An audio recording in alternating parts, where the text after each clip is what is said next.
बहुत समय पहले एक घने जंगल के पास एक छोटा गांव बसा हुआ था। गांव के लोग शांति प्रिय थे और अपने जीवन में व्यस्त रहते।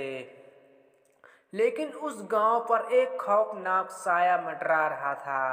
खूनी भेड़िया का यह भेड़िया न केवल जानवरों का शिकार करता बल्कि इंसानों को भी मार डालता था। गांव वालों का कहना था यह कोई साधारण भेड़िया नहीं है बल्कि एक शापित आत्मा थी जो भेड़िया का रूप धारण कर चुकी थी। हर पूर्णिमा की रात वह गांव के बाहर घूमता और किसी न किसी को अपना शिकार बना लेता। लोगों ने उसे रोकने के लिए कई बार कोशिश की परंतु हर बार असफल रहे। वह इतना तेज और चालाक था किसी के हाथ नहीं आता था। एक बार गांव में एक बहादुर युवक अर्जुन आया। वह एक शिकारी था और जंगल में रहने का गहरा अनुभव रखता था। अर्जुन ने गांव वालों की परेशानी सुनी और उस खूनी भेड़िए को खत्म करने का फैसला किया। गांव वाले तो पहले डर गए लेकिन अर्जुन के साहस को देखकर उन्होंने उसे समर्थन दिया। अर्जुन ने गांव के बुजुर्गों से भेड़िए के बारे में सारी जानकारी लिया। उससे पता चला कि भेड़िया हर पूर्णिमा को सक्रिय होता है और अपनी गुफा में जाकर छुप जाता है। अर्जुन ने भेड़ियों को गुफा में जाकर खत्म करने की योजना बनाई। उसने एक तेज धार वाला भाला तैयार किया और अपने साथ एक मशाल और रस्सी ले ली।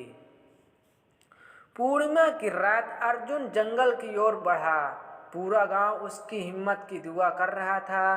जंगल में अंधेरा और सन्नाटा था। अर्जुन हर कदम सावधानी से बढ़ा रहा था। अचानक झाड़ियों से भेड़िया निकला। उसकी आंखों खून जैसी लाल थी और उसका शरीर इतना विशाल था अर्जुन भी क्षण भर के लिए कांप गया।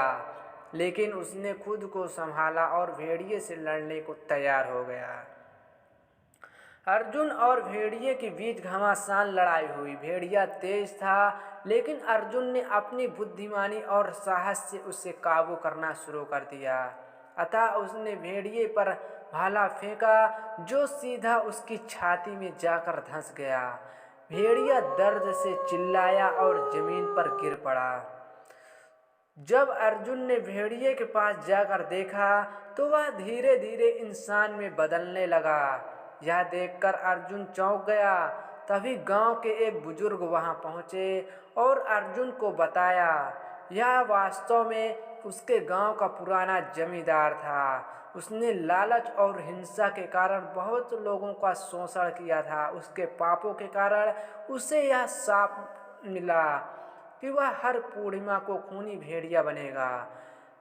भेड़िया मर चुका था और उसके मरते ही गांव पर छाया डर का साया भी खत्म हो गया। अर्जुन गांव का हीरो बन गया। लोगों ने उसे बहुत सम्मान दिया और धन्यवाद किया। अर्जुन ने इस घटना से सीखा कि साहस और बुद्धिमानी से किसी भी समस्या का हल निकाला जा सकता है। इस तरह खूनी भेड़िए की कहानी हमेशा के लिए खत्म हो गई लेकिन गांव वालों के दिलों में यह यादगार बन गया। दोस्तों, कहानी अच्छी लगी चैनल को जरूर सब्सक्राइब करें। धन्यवाद।